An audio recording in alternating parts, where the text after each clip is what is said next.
So when does the word normalize mean something other than normalize? I've been thinking about this since I read this thread. Normalize saying no to sex on the first date. Because the behavior that they're describing here, that they are attempting to normalize, is remarkably normal already. 60% of couples don't even have sex within the first month of dating. A whole slew of less scientific surveys seem to agree that unless you identify as queer, you have probably never had sex on a first date. So again, if the behavior is already normal, what does it mean to ask that it's normalized?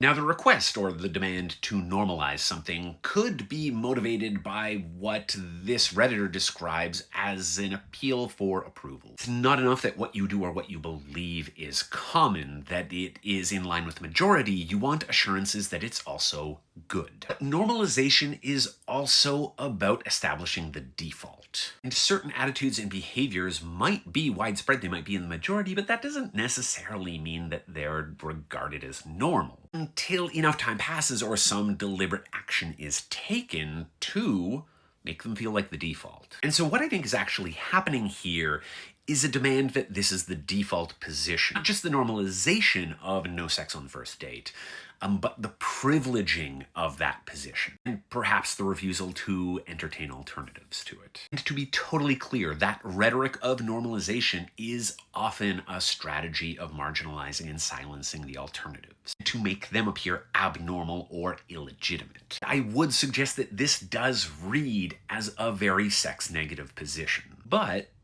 there is one other stat that I think we should take a look at, which is the number of men as compared to the number of women who say they are willing to have sex on a first date. And so we can't dismiss the pressure that may be felt by somebody who is not interested in having it, but is on a date with somebody who is, and may be making that clear. Because something that is not explicit, it goes unstated in the original thread, is that she's responding to a question and being made to feel like she should say yes. So have sex on a first date, don't have sex on a first date, do whatever your preference is. But if there's anything here that we should normalize, maybe normalize not being the sort of creep that makes women feel like they can't say no.